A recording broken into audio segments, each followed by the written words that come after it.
안녕하세요. 기구한 인생을 살게 된 40대 남자입니다. 대부분의 사람들은 평범한 인생의 단계를 밟으며 살아가죠.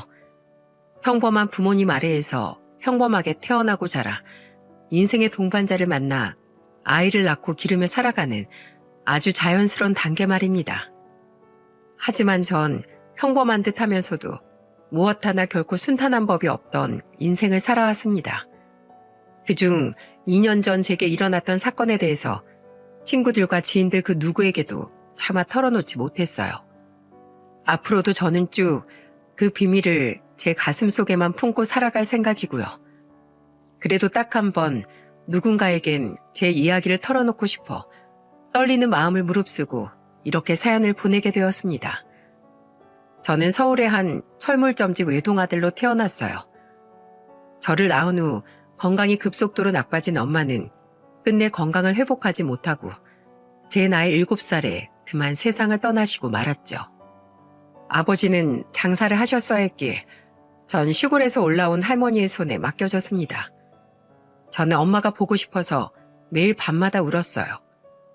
그리고 아버지는 그런 저를 위해 제 나이 12살에 새엄마를 집으로 데려오셨죠. 그날 그렇게 전 두 번째 엄마를 가지게 되었습니다.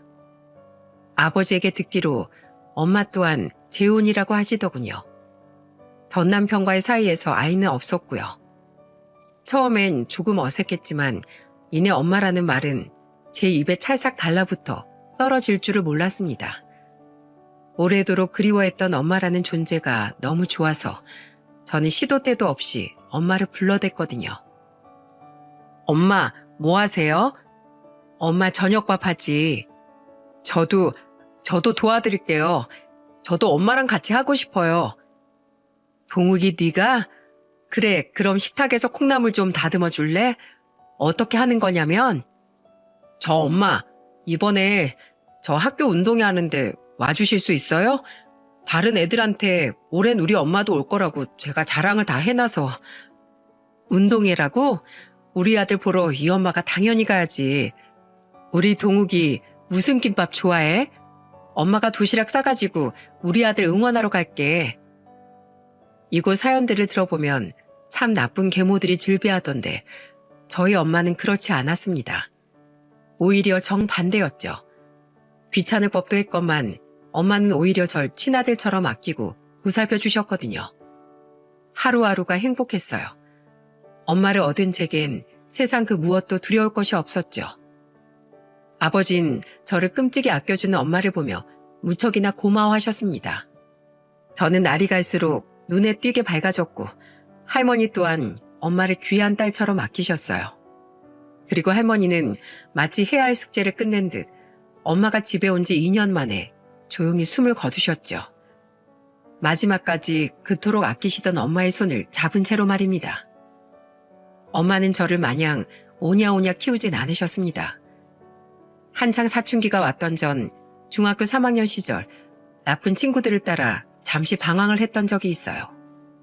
친구들을 괴롭히진 않았지만 겉멋이 들어 노는 친구들을 따라 호기심에 술을 마시고 담배를 피웠죠. 그러다 한 번은 엄마에게 제대로 걸리고 만 겁니다.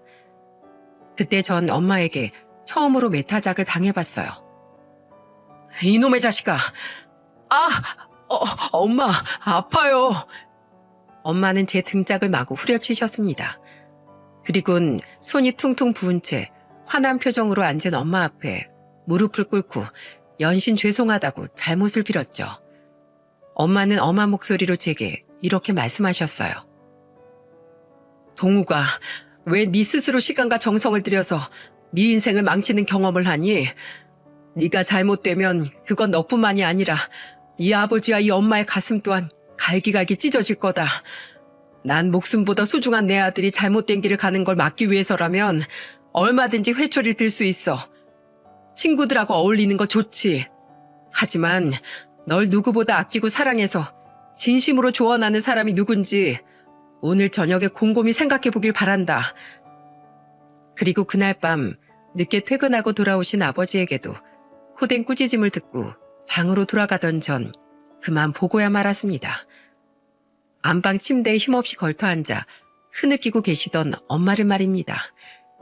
그날 전 어린 마음에도 제가 무언가 큰 잘못을 저질렀다는 사실 하나만은 단단히 깨달았던 것 같아요.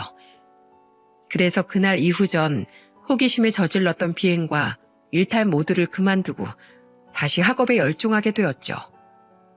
저는 부모님의 지원과 도움으로 서울의 중위권 대학에 합격할 수 있었습니다. 아버지께서도 절 많이 도우셨지만 수험 생활 내내 헌신적으로 절 챙긴 엄마가 아니었다면 전 그 힘든 고3 생활을 버텨내지 못했을 거예요. 대학교 합격 통지를 확인한 후 제가 누구보다 먼저 달려가 꽉 안고 눈물을 터뜨렸던 사람도 바로 엄마였죠. 시간이 흘러 대학을 졸업한 전 공기업에 취업을 했습니다. 아주 평탄한 삶의 연속이었죠. 저는 대학 친구가 주선한 소개팅으로 만난 아내와 결혼에도 꼴이 날 수 있었어요. 직장인이었던 아내는 활기차고 착한 사람이었습니다. 아내의 모습을 가만히 보고 있노라면 어찌나 사람이 반짝반짝 빛나던지 전 아내를 보며 항상 제게 과분한 여자라고 생각했어요. 저희 부모님 또한 그런 아내를 무척이나 좋아하셨죠. 특히 엄마는 제가 아내와 본가에 갈 때면 항상 아내를 백년 손님 대하듯 귀하게 대해주시더라고요. 네 시할머니도 며느리였던 날 아주 귀하게 대해주셨지. 세아가 널 보니 수많은 과거의 기억이 떠오르는구나. 네 손에 앞으로도 우리 집에선 물 한 방울 묻히지 않을 테니 모쪼록 자주 놀러 오렴. 목사님이었던 장인어른과 교회 전도사로 일하셨던 장모님 또한 절 친아들처럼 아껴주셨습니다. 평온한 결혼 생활 속에서 저와 아내는 귀여운 딸도 한 명 낳았어요. 아내 또한 처가댁의 외동딸이었던지라 양가에선 첫 손주의 탄생을 무척이나 기뻐하셨죠. 하지만 우리의 행복은 그리 오래 가지 못했어요. 딸아이가 돌도 되기 전 아내는 그만 난소암 사기 판정을 받고 말았거든요. 아내는 양가 식구들의 간절한 기도 속에서 수술을 받고 항암 치료를 받으며 투병 생활을 이어갔지만 결국 채 2년이라는 시간을 넘기지 못하고 세상을 떠나버렸죠. 고작 우리 딸의 나이 3살의 말입니다. 슬픔을 딛고 혼자 딸을 키워내야 했던 전 엄마의 권유로 부모님의 집에 다시 들어가게 되었습니다. 엄마는 직장 생활을 하는 저를 위해 우리 딸을 돌봐주셨고 다행히 7살이었던 저보다도 더 어린 나이에 엄마를 잃은 딸은 엄마의 존재를 기억하지 못했습니다. 딸은 초등학교에 들어가기 전까지 저희 엄마인 할머니의 지극정성으로 인해 엄마의 빈자리를 느끼지 못하고 밝게 자랐죠. 저는 아내가 세상을 떠난 후 자주는 아니어도 처부모님의 생신과 명절엔 딸을 데리고 항상 두 분을 찾아뵈었어요. 하지만 아내가 떠난 지 3년 뒤 장인어른은 조용히 저를 불러 이렇게 말씀하시더군요. 이쯤 하면 됐네, 강서방. 이제 그만 오게. 자네가 계속 우릴 찾아오면 자네만 더 힘들어. 우리 또한 우리 딸아이 생각이 나서 고통스럽긴 마찬가지고 서로의 평안한 삶을 위해 더는 서로 보지 않는 것이 나아. 우리 하영이만 모쪼록 행복하게 잘 키워주게.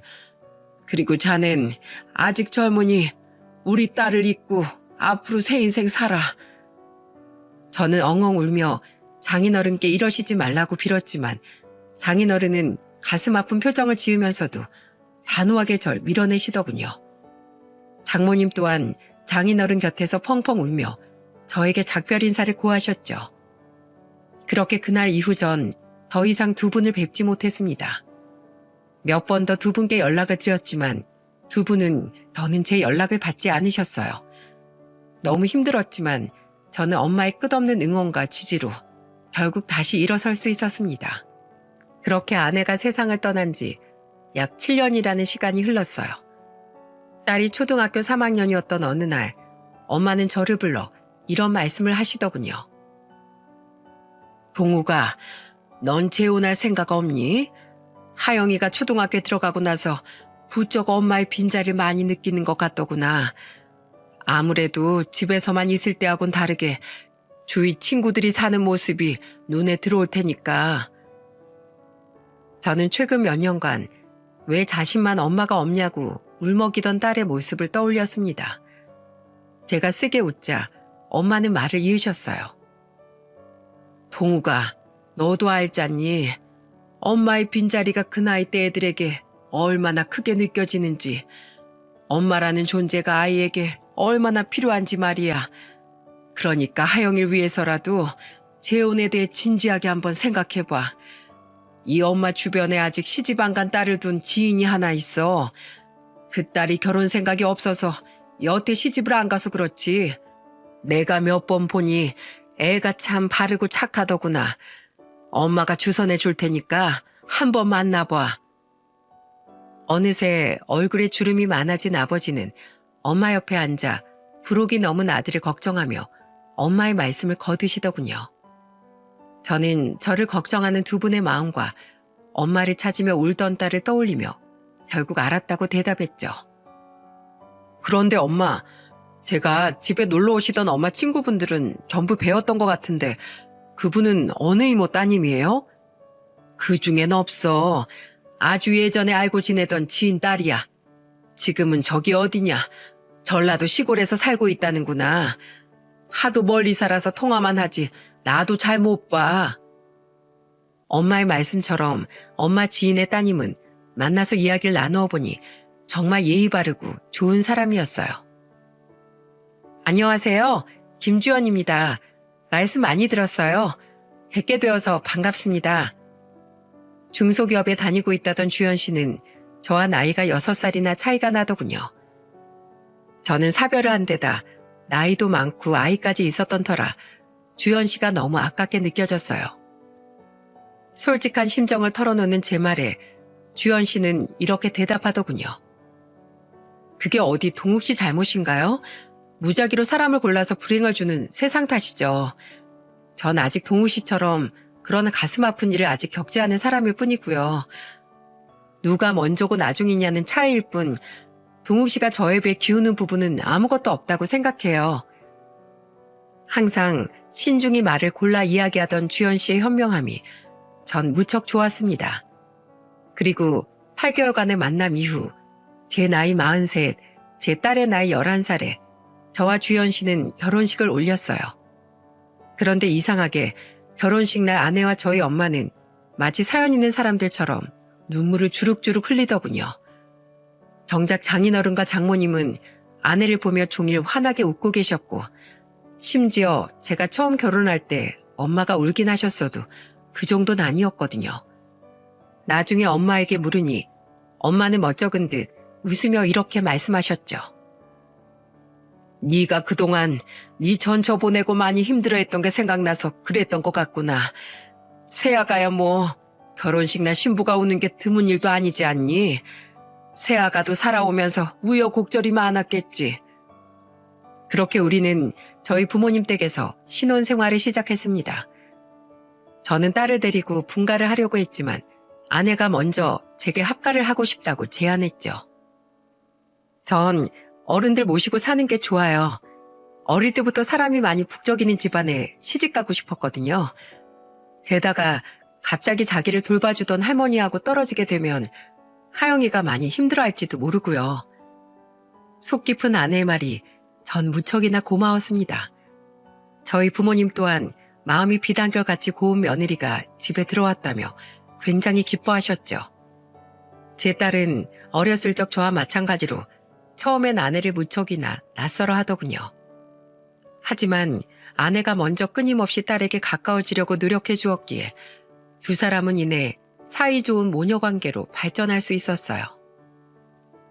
그런데 아내에게선 가끔 이상한 위화감이 느껴지더군요. 여보, 우리 주말에 장인 장모님 뵙고 올까? 결혼하고 아직 한 번도 못 뵀잖아.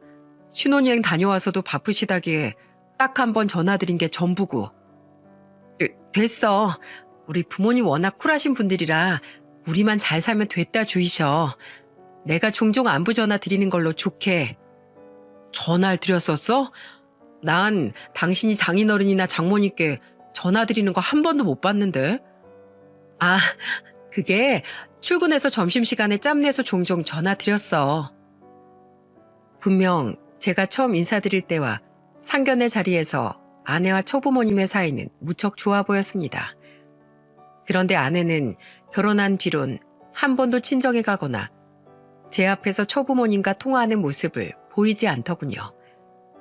제가 전화를 드리겠다고 해도 처부모님이 워낙에 낯을 가리셔서 부끄러워하실 거라며 제가 전화하는 것을 막았고요. 의아함이 들긴 했지만 아내에게도 무언가 사정이 있겠거니 싶어 전 기다리기로 했습니다. 세상에 사연 없는 사람은 없으니까요. 언젠가 때가 되면 어련히 말해주겠거니 싶었죠. 그런데 제가 결혼한 지 5개월쯤 지난 어느 주말, 다시 11살이었던 딸이 제게 이상한 말을 하더라고요. 아빠, 엄마랑 할머니 좀 이상해. 뭐? 엄마랑 할머니가 왜? 딸의 뜬금없는 말에 전 의아하게 물었습니다. 당시 집에는 저와 딸밖에 없었어요. 만난 지 얼마 안 되었는데도 마치 친모녀처럼 사이가 좋았던 엄마 아내는 영화를 보러 간다며 집을 나섰고 아버진 일이 있다며 토요일임에도 불구하고 철물점에 나가셨거든요. 딸은 순진무구한 표정으로 제게 말했죠. 할머니는 아빠 엄마잖아. 그치? 근데 엄마도 자꾸 할머니한테 엄마라고 불러. 할머니도 그냥 쥐어나 이러시고. 근데 아빠랑 할아버지가 같이 있을 때면 다시 어머님, 어머마 서로 이렇게 부른다? 그리고 저번엔 내가 방에 있을 때 몰래 봤는데 엄마가 할머니한테 안겨서 엄마 엄마 하면서 울고 있던데? 할머니도 엄마한테 막 미안하다면서 울고 난 엄마랑 할머니가 우니까 괜히 무섭고 슬퍼서 방에서 못 나갔어. 애들은 거짓말을 못하는 법이니 딸의 말이 거짓말일 리도 없고 딸이 거짓말을 할 이유도 없었기에 저는 생각이 복잡해졌어요. 사이가 각별해진 거면 각별해진 거지. 왜 저와 아버지 앞에선 서로 부르는 호칭을 숨긴답니까? 게다가 장모님이 버젓이 살아있는데 저희 엄마를 엄마라고 부른다는 아내가 너무나 이상했죠. 그러고 보니 계속 처가댁을 피하던 아내의 모습이나 전라도 분이라던 처부모님께서 일말의 사투리도 쓰지 않으셨던 것이 떠오르며 제 안에 의심이 피어나더군요. 제가 괜한 의심을 하는 것일 수도 있겠지만 한 번 시작된 의심은 끝이 나질 않더라고요. 결국 전 우선 제가 모르는 무슨 사정이 있던 제 5회이건 간에 이 문제에 대해 확인을 해봐야겠다고 생각했습니다. 저는 가족들 몰래 소형 녹음기를 몇 개 사서 집안 곳곳에 설치를 해뒀어요. 그리고 매일 밤 가족들이 모두 잠들 때까지 기다렸다가 녹음기를 회수해 대화 내용을 확인하고 제자리에 돌려놓길 반복했죠. 딸의 말대로 아내와 엄마는 둘만 있는 자리에선 서로 엄마, 주연아 이렇게 부르더군요. 게다가 두 사람의 대화는 정말로 친모녀처럼 친근하게 느껴졌죠. 그리고 여섯째 되는 날 밤 저는 드디어 두 사람의 엄청난 비밀을 알게 되고 말았습니다.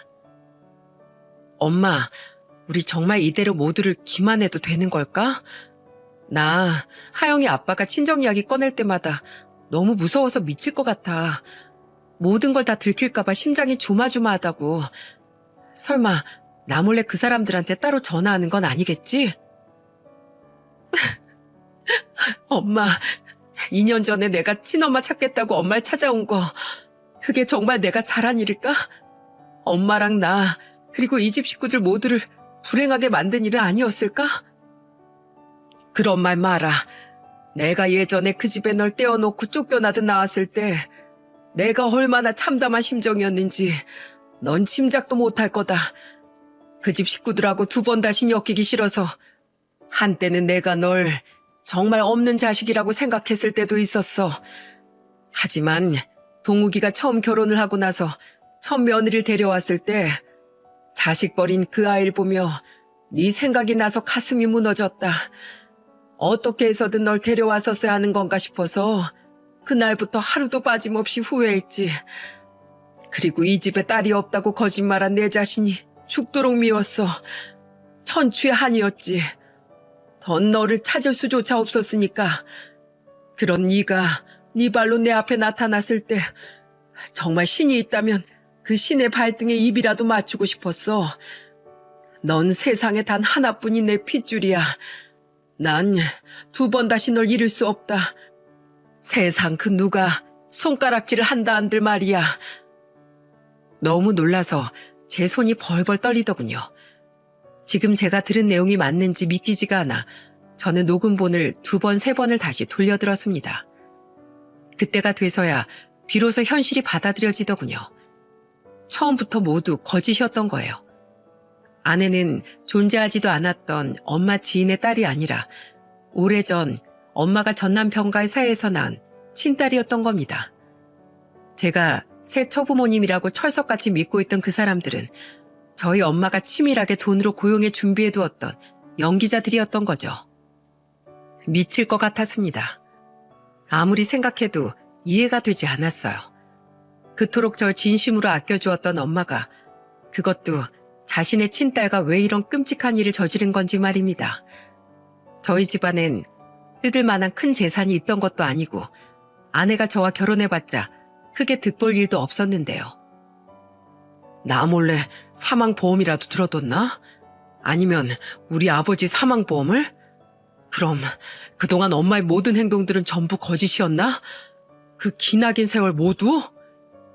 저는 그날 밤 결국 한숨도 자지 못하고 밤을 지새웠습니다. 그리고 다음 날인 토요일 아침 일찍 잠을 자고 있던 딸을 제외한 모든 가족을 불러 모았죠. 무슨 일인데 주말 꼭두 새벽부터 식구들을 다 깨워? 아버지는 잠이 덜 깨신 듯 눈을 비비며 물으셨고 아내와 엄마 또한 의아한 얼굴로 절 바라보더군요. 저는 아무 말 없이 엄마 아내의 대화 녹음본을 재생시켰죠. 재생이 전부 끝난 뒤에 엄마 아내의 얼굴을 보니 두 사람의 얼굴은 사색이 되다 못해 시퍼렇게 질려 있더라고요. 마찬가지로 아버지 또한 상황 파악이 안 되는지 경악한 표정으로 우리를 번갈아 보셨습니다. 저는 싸늘한 눈으로 엄마 아내를 바라보며 말했어요. 하영이가 이상한 말을 하길래 제가 괜한 의심을 풀어보고자 집에 녹음기를 설치했었어요. 그런데 제 괜한 의심이 아니었더군요. 엄마, 이게 정말이에요? 정말로 저 사람이 엄마 친딸이고 그걸 뻔히 알면서도 저랑 저 사람을 일부러 재혼시킨 거예요? 대체 왜요? 돈 때문이에요? 그렇게 가만히 있지 말고 무슨 말씀이라도 해보세요. 저 지금 미치기 일보 직전이니까. 당신도 입만 꾹 다물고 있지 말고 뭐라고 변명이라도 좀 해봐. 이게 다 무슨 일인지. 저는 끝내 배신감을 참지 못하고 소리쳤습니다. 아내는 아무 말도 못하고 바들바들 떨며 눈물을 뚝뚝 떨구더군요. 엄마! 제가 사나운 표정으로 엄마를 부르짖자 그제야 엄마는 눈을 질끈 감았다 뜨시더니 눈물을 흘리며 모든 진실을 털어놓으셨어요. 그리고 엄마 입에서 나온 이 끔찍한 사건의 전말은 우리 모두를 탈주가 없는 미로로 밀어넣었습니다. 미안해요, 여보. 미안하다, 동우가. 나도 이렇게 긴 시간 동안 두 사람을 속이려고 했던 건 아니었어. 그동안 나도 마음이 괴로워서 미칠 것 같았다. 사실 난 전 남편과 전 시댁에게 학대에 가까운 시집살이를 당했어. 풍족한 집안이었던 시댁에선 고아나 다름없던 날 처음부터 탐탁지 않게 여겼단다. 나중에 알고 보니까 내 남편 또한 가족이 없던 날 거의 말 잘 듣는 몸종처럼 부리려고 그 집에 데리고 갔던 거더라고. 처음엔 그저 무시만 좀 하고 구박하던 시부모란 사람들은 내가 딸인 주연이를 낳고 더 이상 아이를 가지지 못하자 그때부턴 대놓고 날 멸시하더구나. 내가 늦잠이라도 자는 날엔 시부라는 사람이 날 발길질로 깨웠고 시모는 국이 맛이 없다며 내 얼굴에 뜨거운 국그릇을 집어던지는 게 일상이었지. 울면서 내가 제발 나가 살자고 전 남편에게 매달렸더니 전 남편 또한 나한테 손찌검을 하기 시작했다. 고아나 다름없는 필요한 날 데리고 살아주는 것만 해도 고마워해야 할 판에 어딜 도망치려고 하냐면서 말이야. 나는 그 집에서 눈 뜰 때부터 잠들 때까지 집안일을 하고 남편 시중을 드는 노예, 그 이상도 이하도 아니었어. 난 그 사람들에게 매번 내가 하잘것없는 인간이라는 세뇌를 당하면서도 주연이 하나만 보고 이를 악물고 버텼지. 그러다 주연이가 4살이 됐을 때 난 그 집에서 쫓겨났다. 내가 있으면 재혼하는데 방해가 된다면서 말이야. 전 남편 놈에게 여자가 생겼거든. 그때 그 인간 같지도 않은 전 시부모가 나에게 단단히 으름장을 놨지. 이 집에서 있었던 일 밖에서 떠들고 다니지 마라. 그리고 앞으로 네 딸을 보겠다며 이 집에 찾아와서 내 아들 앞길도 막지 마라. 또다시 자기들 눈앞에 나타나면 나뿐만 아니라 내 딸도 가만두지 않겠다. 이러면서 나한테 주먹을 쥐어 보이더구나. 그때 난 뒤도 돌아보지 않고 도망쳤다. 주연이가 걱정이 되긴 했지만 자기 아들 핏줄이라며 그 인간들이 주연이에겐 그래도 잘해줬으니 괜찮겠지. 그 집엔 돈도 많으니 이게 오히려 주연이를 위한 일이 맞아. 이러면서 애써 스스로를 다독였지. 무엇보다 난 더 이상 그 김씨 가문 근처엔 얼씬도 하고 싶지 않았어. 솔직히 난 그 집이 너무 무서웠단다. 그 집 식구들이라면 자다가도 이가 갈릴 정도로 치가 떨렸지. 그러다가 동욱이 네 아버지를 만나 재혼을 했고 난 태어나서 처음으로 남편과 시어머니의 사랑을 느낄 수 있었다. 너무 행복하고 두려웠어. 겨우 얻은 이 행복이 깨지진 않을까 싶어서 처음엔 잠조차 제대로 이룰 수가 없었지. 그래서 그 집에 대한 모든 흔적을 내게서 없애고자 난 딸조차 없는 척을 했다. 처음에라도 네 아버지한테 사실대로 털어놨어야 했는데 차마 이 행복이 깨질까 봐 그러지 못했어. 그리고 내가 다시 딸을 보려고 그 집을 찾아가면 주연이조차 가만두지 않겠다고 했으니 난 멀리서나마 마음으로 내 딸의 행복을 빌어줄 수밖에 없었다. 그리고 그 죄책감에 난 동욱이 널 더욱더 정성으로 키웠어. 내 딸을 대신해서 아들인 널 더욱 훌륭하게 그리고 행복하게 키우고 싶었단다. 하지만 애써 잊고 살던 우리 주연이가 자식 같은 첫 며느리를 만난 이후로 더더욱 간절하게 보고 싶더구나. 밥은 잘 먹고 살고 있는지 며느리처럼 동욱이 너 같은 좋은 남자 만났을지 시간이 지날수록 걱정이 되었어. 엄마는 눈물이 멈추지 않는지 잠시 말을 멈추고 옷소매로 연신 눈물을 닦으시더군요. 아내는 옆에서 엄마의 어깨를 감싸 안으며 함께 흐느꼈죠. 겨우 울음을 그친 엄마는 다시 말을 이으셨습니다. 저는 잠자코 엄마의 말을 마저 들어보기로 했습니다. 그런데 2년 전 주연이가 날 찾아왔다. 동사무소에 부탁해서 내 기록을 찾았다는구나. 한동안 멀리서 날 지켜봤다던 주연이는 내가 외출한 틈을 타 내게 말을 걸어왔지. 주연이를 거의 30여 년 만에 다시 만났을 때 그때 내 마음이 어땠을지 짐작하겠니? 죄책감과 반가움, 감사함과 경악스러움이 모두 밀려왔다. 그리고 주연이가 어떻게 살았는지 전부 들은 그 순간 난 엄청난 죄책감에 휩싸여 주연이 앞에서 얼굴조차 들 수가 없었어. 전 남편의 새 부인은 아들을 둘이나 낳았다는구나. 전 남편은 물론이거니와 악마 같은 전 시부모들은 손주들이 생기니까 우리 주연이를 찬밥 취급하며 거의 방치하듯 키웠다는데 그 말을 듣는 순간 내 자신이 죽이고 싶을 정도로 미웠어.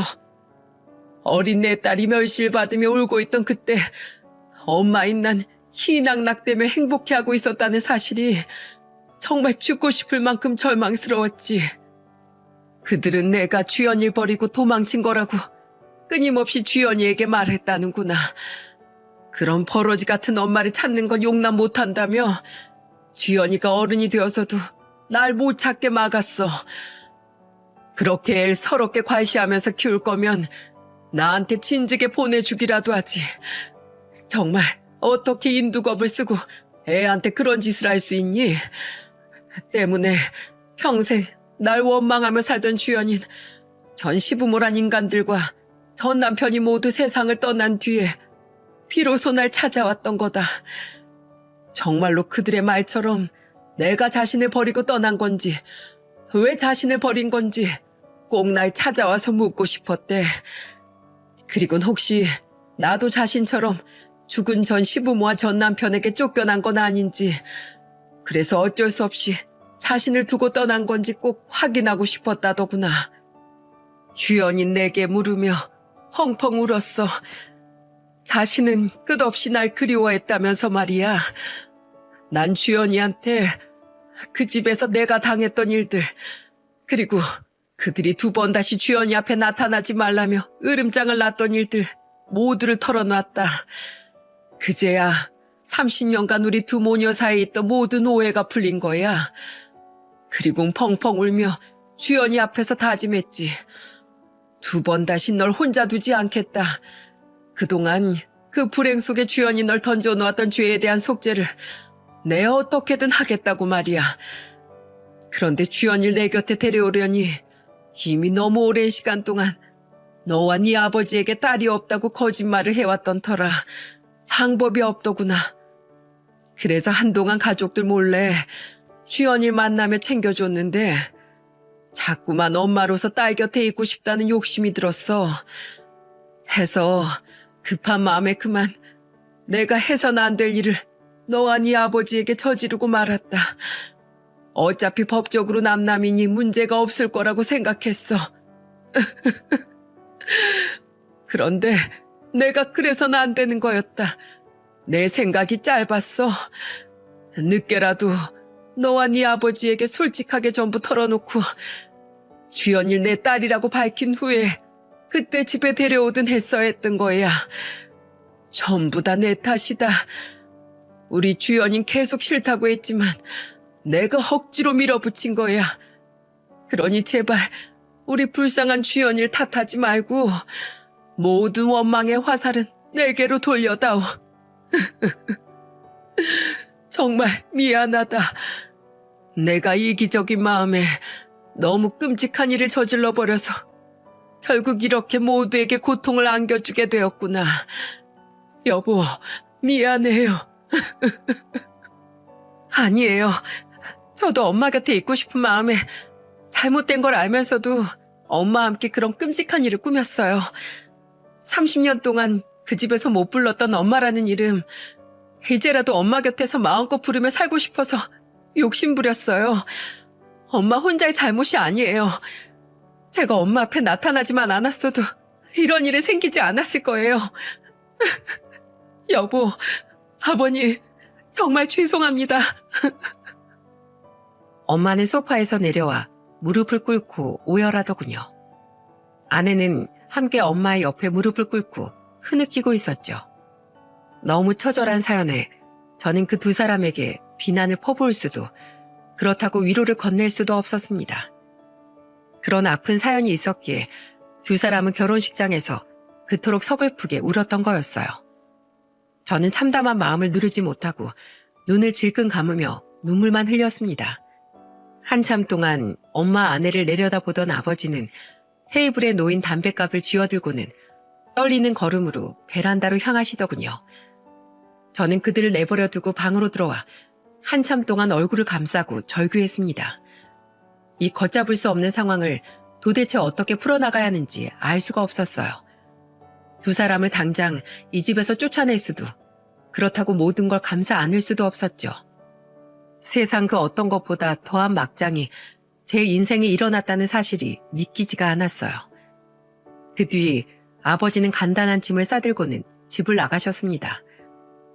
남해로 내려가 한동안 낚시를 하며 생각을 정리하고 싶다는 말만 남긴 채로 말이죠. 저 또한 차마 아내와 엄마의 눈을 똑바로 마주할 수가 없더라고요.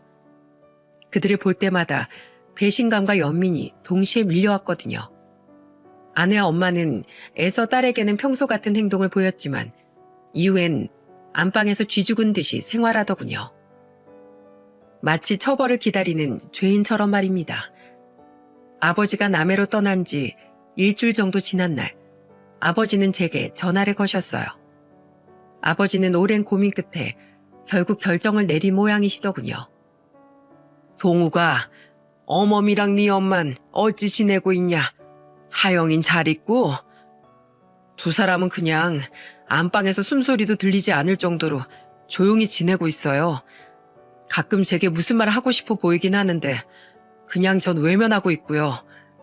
아직 두 사람에게 무슨 말을 해야 하는지 도통 모르겠어서요. 하영이 앞에선 최대한 티를 내지 않으려고 하는데 집안 분위기가 이상한 걸 애도 아는지 자꾸만 제게 엄마랑 할머니랑 무슨 일이 있냐고 묻더라고요. 애한텐 또 어떻게 이야기해야 하는지 정말 미치겠어요, 아버지. 왜 우리한테 이런 일이 생긴 거죠? 아버지는 제 말에 한숨을 푹 내쉬더니 저에게 이런 말씀을 하셨습니다. 그리고 아버지의 말은 저에게 더욱 큰 고민을 안겨주었죠. 동우가 너만 괜찮다면 난 너희 엄마랑 하영 어멈 한 번만 용서해 주려고 한다. 물론 그 두 사람이 우리에게 저지른 일은 너무도 끔찍한 일이야. 나도 첫 며칠 동안은 당장 그 둘을 집에서 쫓아내려고 마음먹었어. 하지만 동우가 너도 알지 않니? 적어도 네 엄만 널 진심으로 사랑한다는 사실을 말이다.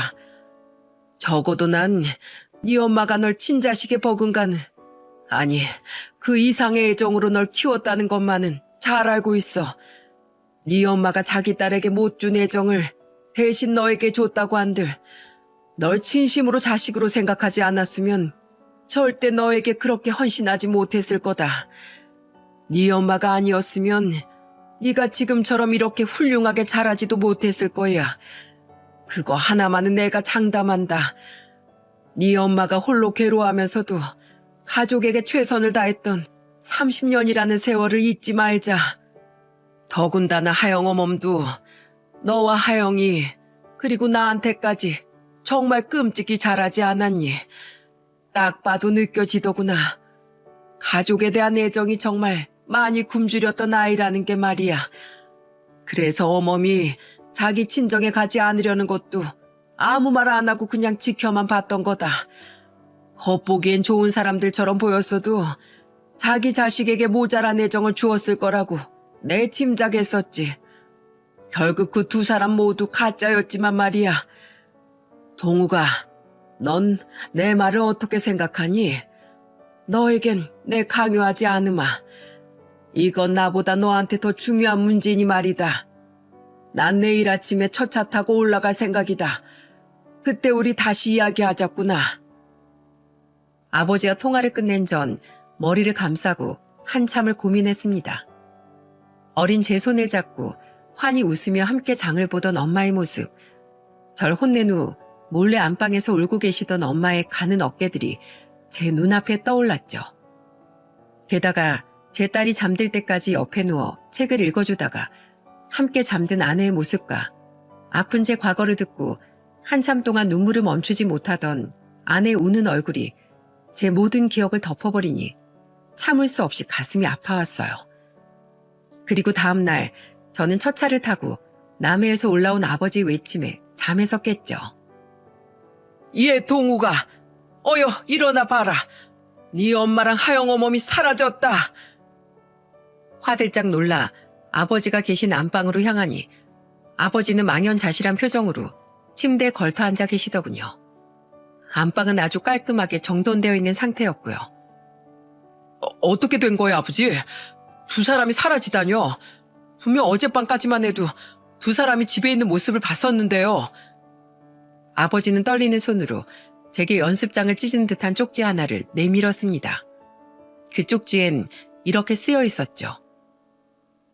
내 욕심으로 인해 우리 가정을 망친 것 같아 너무 미안해요, 여보.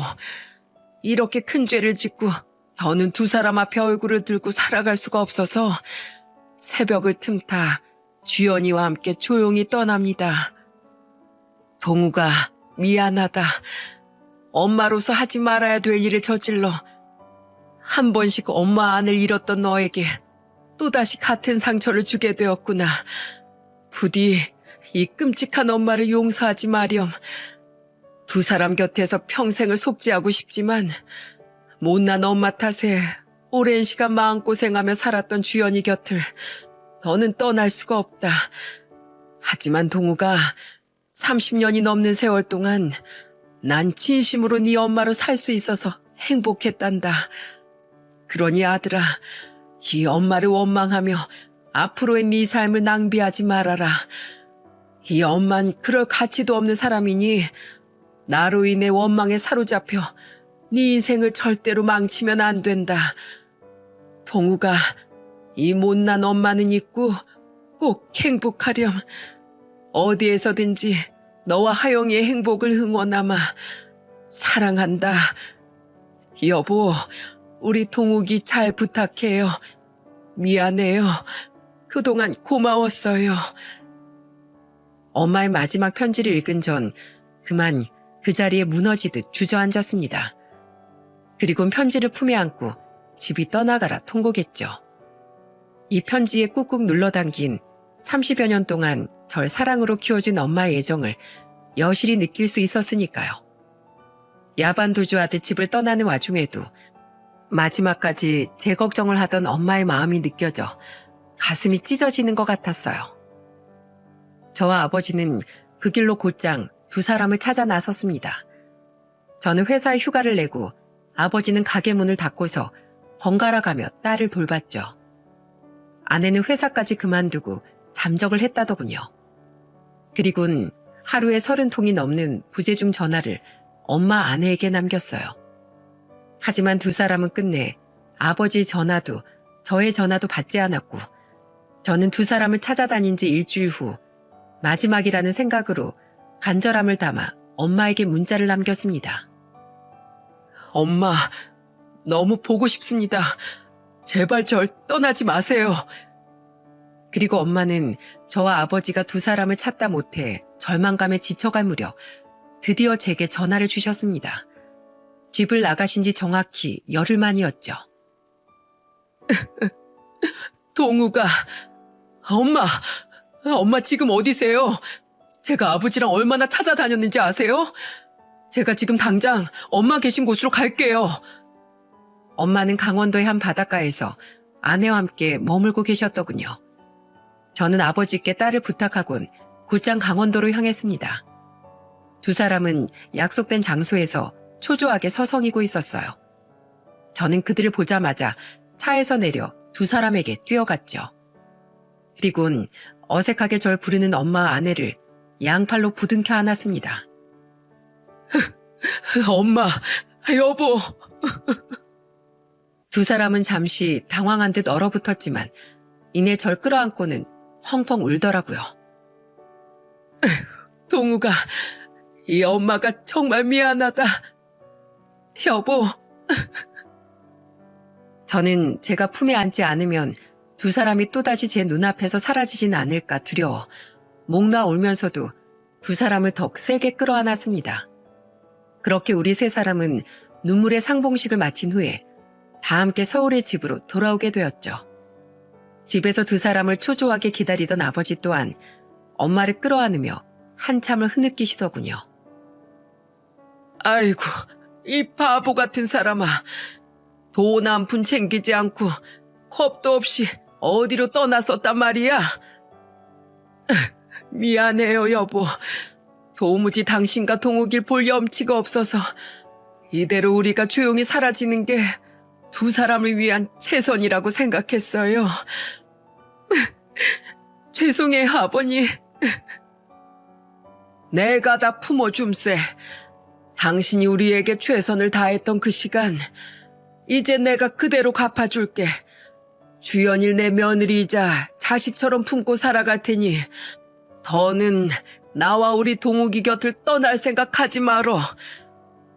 아내는 끌어안고 우는 부모님을 보며 옆에서 함께 흐느끼고 있더라고요.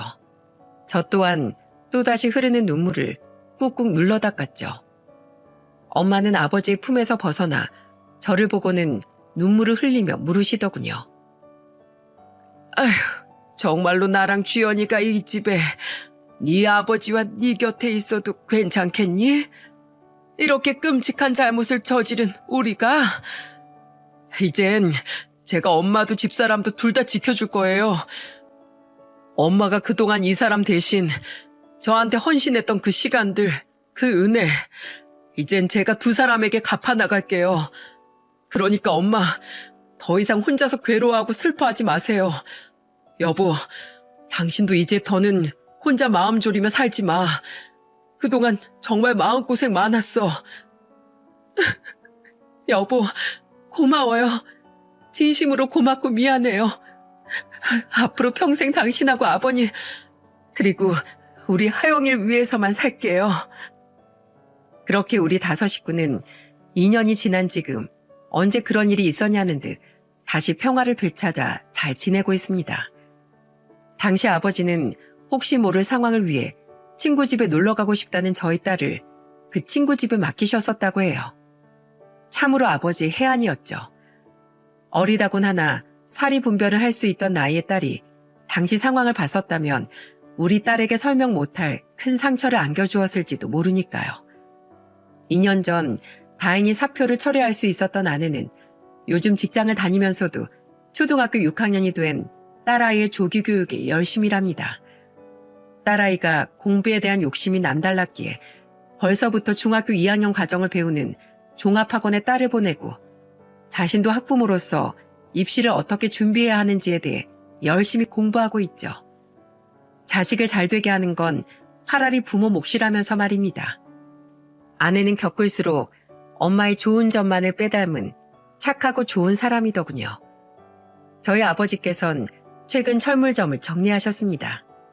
엄마의 가슴 아픈 과거를 듣고는 앞으로는 더 나이가 들기 전에 엄마를 위해 더욱 많은 시간을 쓰고 싶으시다면서요. 이후 두 분은 요즘 이곳저곳 놀러 다니며 노후를 즐기고 계십니다. 한두 달에 한 번은 5 식구 모두 다 같이 근교로 여행을 다니기도 하며 우리는 가족 간의 우애를 더욱 돈독히 만들고 있죠. 단 하나 달라진 점은 더 이상 아내는 저희 엄마를 엄마라고 부르지 않는다는 겁니다. 대신 모든 며느리들이 그리하듯 어머님이라고 부르더군요. 제가 그 이유를 물었더니 아내는 희미한 미소를 지으며 이렇게 말했습니다. 어머님도 엄마라는 뜻은 마찬가지니까 그걸로 만족하려고요. 내 욕심 때문에 하영이에게 더는 혼란을 주고 싶지 않아요. 하영이 엄마가 되려면 제가 가진 것 중 하나는 마땅히 포기할 줄 알아야죠. 제가 지금 누리고 있는 이 행복이 얼마나 과분하고 감사한 일인지 충분히 알고 있거니와 지금은 하영이 엄마로서의 내 삶이 더 중요해요. 많은 분들은 이렇게 생각하실 겁니다. 아무리 친엄마는 아니어도 어떻게 엄마의 딸과 결혼 생활을 이어갈 수 있냐고요. 저 또한 마찬가지였기 때문에 오랜 시간 동안 괴로운 고민을 했었죠. 하지만 엄마 아내가 눈앞에서 사라진 순간 깨달았네요. 반평생을 저를 위해 헌신했던 엄마에 대한 사랑과 은혜를 전 절대로 외면할 수 없다는 사실을 말입니다. 저는 앞으로 더는 아무 생각하지 않고 지금 제 곁에 있는 저희 가족의 행복을 최선을 다해 지켜나갈 생각이에요. 제 딸은 제 아내와 엄마의 사이가 특별히 돈독한 고부 사이인 줄로만 알고 있습니다. 우리 가족은 딸을 위해서 딸뿐만 아니라 그 누구에게도 말하지 않고 이 귀구한 비밀을 영원히 안고 살아갈 생각이죠. 아무에게도 할 수 없었던 긴 이야기를 이곳에서나마 털어놓으니 조금 가슴이 후련해지는 것 같기도 한편으론 제가 안고 있는 이 비밀이 더욱 무겁게 느껴지기도 하네요. 하지만 여러분, 부디 저희를 손가락질하지 마시고 아주 조금만 너그럽게 마음을 써주셔서 어렵게 지킨 저희 가족의 행복을 빌어주시면 진심으로 감사하겠습니다. 마지막으로 이 사연에 등장한 이름들은 모두 만약을 위해 가명을 사용하였음을 양해 부탁드립니다. 제 사연을 들어주신 많은 분들께서 언제까지나 행복하시길, 여러분의 가정엔 그 어떤 불화도 없이 항상 평온하시길 빌게요. 제 이야기를 들어주신 모든 분들께 감사를 전합니다.